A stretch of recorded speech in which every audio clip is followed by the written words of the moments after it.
الله أكبر. الحمد لله رب العالمين الرحمن الرحيم مالك يوم الدين إياك نعبد وإياك نستعين اهدنا الصراط المستقيم صراط الذين أنعمت عليهم غير المغضوب عليهم ولا الضالين. وما من دابة في الأرض إلا على الله رزقها ويعلم مستقرها ومستودعها كل في كتاب مبين. وهو الذي خلق السماوات والأرض في ستة أيام وكان عرشه على الماء ليبلوكم أيكم أحسن عملا. ولئن قلت إنكم مبعوثون من بعد الموت ليقولن الذين كفروا إن هذا إلا سحر مبين. ولئن أخرنا عنهم العذاب إلى أمة معدودة ليقولن ما يحبسه ألا يوم يأتيهم ليس مصروفا عنهم وحاق بهم ما كانوا به يستهزئون. ولئن أذقنا الإنسان منا رحمة ثم نزعناها منه إنه ليئوس كفور. ولئن أذقناه نعماء بعد ضراء مسته ليقولن ذهب السيئات عني إنه لفرح فخور. إلا الذين صبروا وعملوا الصالحات أولئك لهم مغفرة وأجر كبير. فلعلك تارك بعض ما يوحى إليك وضائق به صدرك أن يقولوا لولا أنزل عليه كنز أو جاء معه ملك إنما أنت نذير والله على كل شيء وكيل. أم يقولون افتراه قل فأتوا بعشر سور مثله مفتريات وادعوا من استطعتم من دون الله إن كنتم صادقين. فإن لم يستجيبوا لكم فاعلموا أنما أنزل بعلم الله وأن لا إله إلا هو فهل أنتم مسلمون. من كان يريد الحياة الدنيا وزينتها نوفي إليهم أعمالهم فيها وهم فيها لا يبخسون. أولئك الذين ليس لهم في الآخرة إلا النار وحبط ما صنعوا فيها وباطل ما كانوا يعملون. أفمن كان على بينة من ربه ويتلوه شاهد منه ومن قبله كتاب موسى إماما ورحمة أولئك يؤمنون به. ومن يكفر به من الأحزاب فالنار موعده فلا تك في مرية منه إنه الحق من ربك ولكن أكثر الناس لا يؤمنون. ومن أظلم ممن افترى على الله كذبا أولئك يعرضون على ربهم ويقول الأشهاد هؤلاء الذين كذبوا على ربهم ألا لعنة الله على الظالمين الذين يصدون عن سبيل الله ويبغونها عوجا وهم بالآخرة كافرون.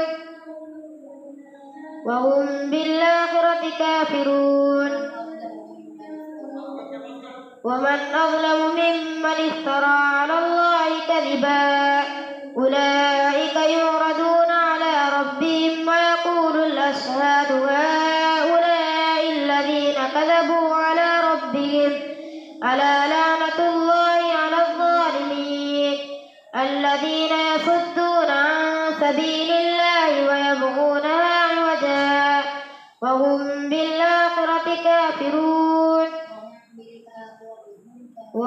بالآخرة هم كافرون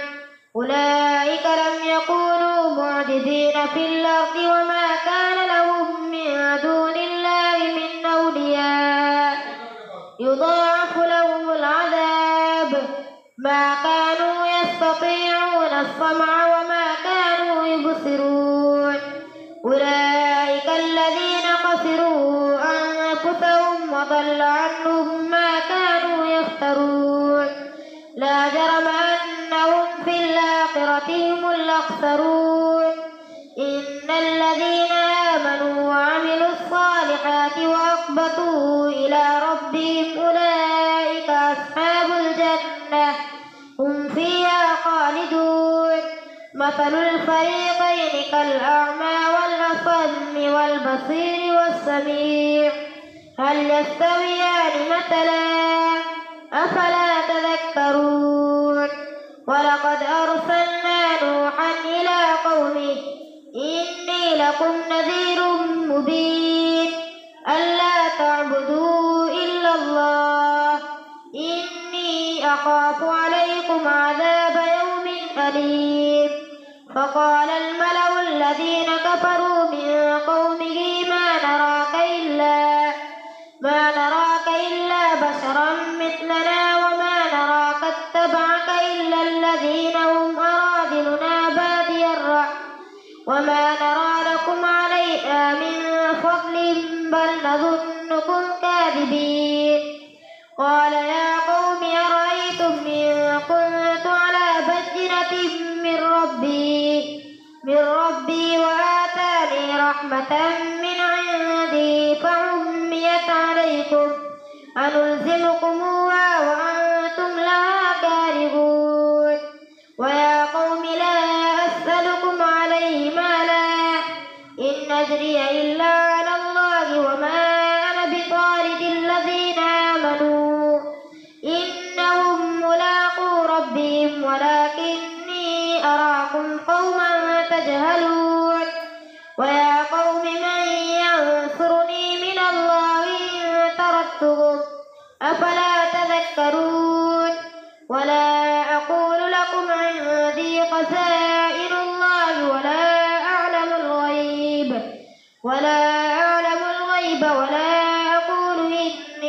أقول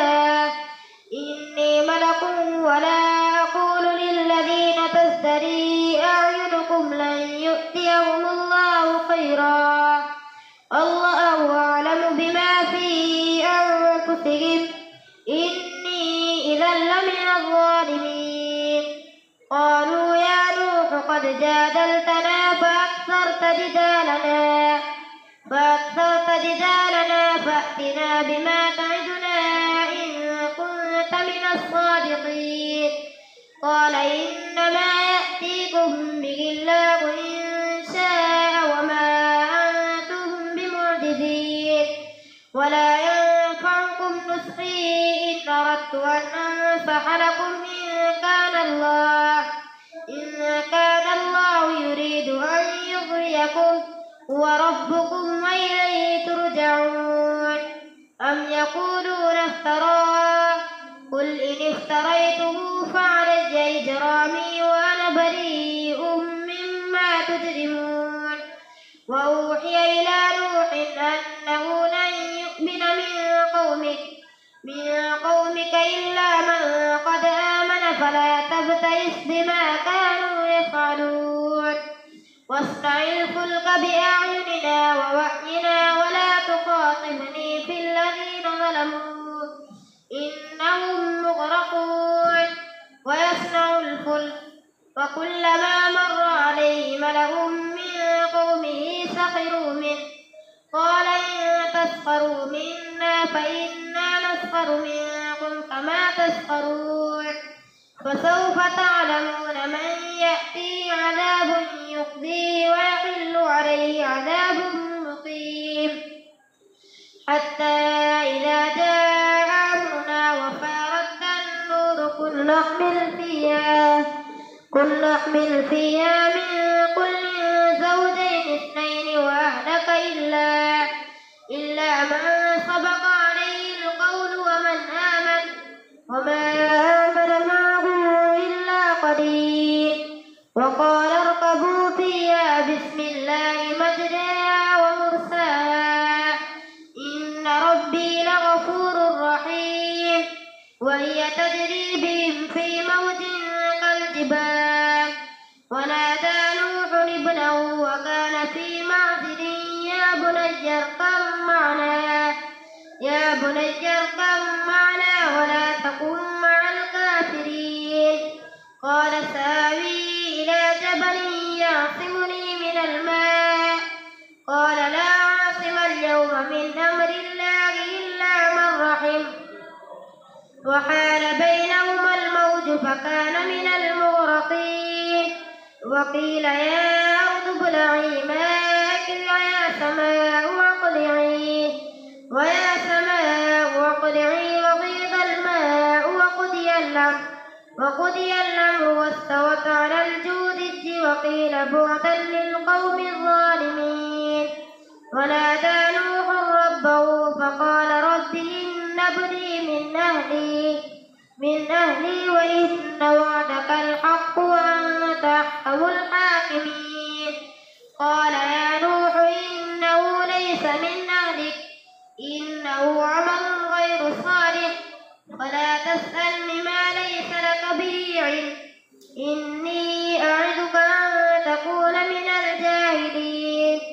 قال رب إني أعوذ بك أن أسألك ما ليس لي به علم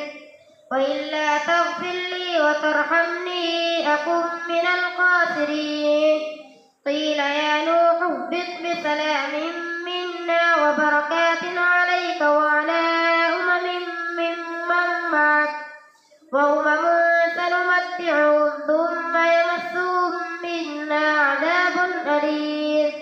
تلك من أنباء الغيب نوحيها إليك ما كنت تعلمها أنت ولا قومك من قبل هذا فاصبر إن العاقبة للمتقين الله أكبر سمع الله لمن حمده الله أكبر الله أكبر الله أكبر الله أكبر الحمد لله رب العالمين الرحمن الرحيم مالك يوم الدين إياك نعبد وإياك نستعين اهدنا الصراط المستقيم صراط الذين أنعمت عليهم غير المغضوب عليهم ولا الضالين وإلى عاد أخاهم هودا قال يا قوم اعبدوا الله ما لكم من إله غيره إن أنتم إلا مفترون يا قوم لا أسألكم عليه أجرا إن أجري إلا على الذي فطرني أفلا تعقلون ويا قوم استغفروا ربكم ثم توبوا إليه يرسل السماء عليكم مدرارا ويزدكم قوة إلى قوتكم ولا تتولوا مجرمين قالوا يا هود ما جئتنا ببينة وما نحن بتاركي آلهتنا عن قولك وما نحن لك بمؤمنين إن نقول إلا اعتراك بعد آلهتنا بسوء قال إني أشهد الله واشهدوا أني بريء يشركون من دونه فكيدوني جميعا ثم لا تنظرون إني توكلت على الله ربي وربكم ما من دابة إلا هو آخذ بناصيتها إن ربي على صراط مستقيم فإن تولوا فقد أبلغتكم ما أرسلت به إليكم ويستخلف ربي قوما غيركم ولا تضرونه شيئا إن ربي على كل شيء حفيظ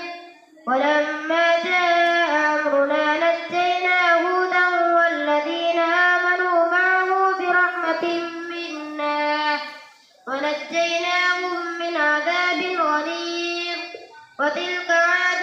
جحدوا بآيات ربهم وعصوا رسله واتبعوا أمر كل جبار عنيد وأتبعوا في هذه الدنيا لعنة ويوم القيامة ألا إن عادا كفروا ربهم ألا بعدا لعاد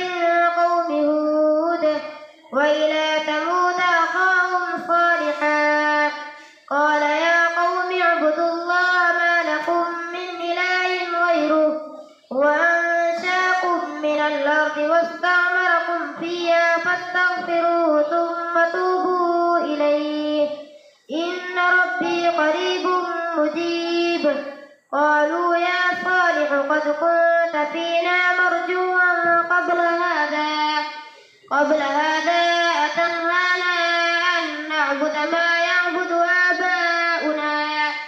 آباؤنا وإننا لفي شك مما تدعونا إليه مريب قال يا قوم أرأيتم إن كنت على بينة من ربي وآتاني منه رحمة فمن ينصرني من الله إن عصيته فما تزيدونني غير تخسير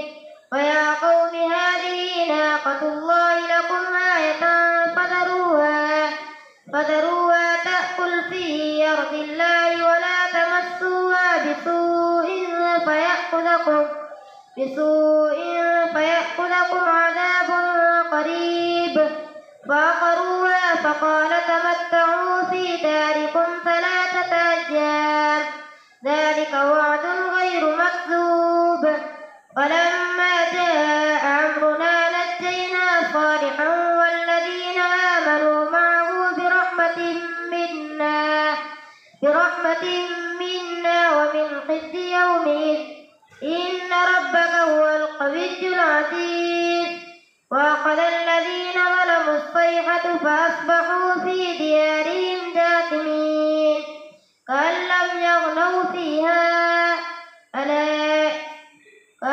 يغنوا فيها ألا إن ثمود كفروا ربهم ألا بعدا لثمود ولقد جاءت رسلنا إبراهيم بالبشرى قالوا سلاما قال سلام فما لبث أن جاء بعجل حنيذ فلما رأى أيديهم لا تصل إليه نكرهم وأوجس منهم خيفة قالوا لا تخف إنا أرسلنا إلى قوم لوط وامرأته قائمة فضحكت فبشرناها بإسحاق ومن وراء إسحاق يعقوب قالت يا ويلتى ألد وأنا عجوز وهذا بعلي شيخا إن هذا لشيء عجيب قالوا أتعجبين من أمر الله رحمة الله وبركاته عليكم أهل البيت إنه حميد مجيد فلما ذهب عن إبراهيم الروع وجاءته البشرى يجادلنا في قوم لوط إن إبراهيم لحليم أواه منيب يا إبراهيم أعرض عن هذا وإنهم آتيهم عذاب غير مردود ولما جاءت رسلنا لوطا سيء بهم وضاق بهم ذرعا وقال هذا يوم عصيب وجاءه قومه يهرعون إليه ومن قبل كانوا يعملون السيئات قال يا قوم هؤلاء بناتي هن أطهر لكم فاتقوا الله ولا تخزون في ضيفي أليس منكم رجل رشيد قالوا لقد علمت ما لنا في بناتك من حق وإنك لتعلم ما نريد قال لو أن لي بكم قوة أو آوي إلى ركن شديد قالوا يا لوط إنا رسل ربك لن يصلوا إليك فأسر بأهلك بقطع من الليل ولا يلتفت منكم أحد إلا امرأتك إنه مصيبها ما أصابهم إن موعدهم الصبح أليس الصبح بقريب فلما جاء أمرنا جعلنا عاليها سافلها وأمطرنا عليها حجارة من سجيل منضود مسومة عند ربك وما هي من الظالمين ببعيد الله أكبر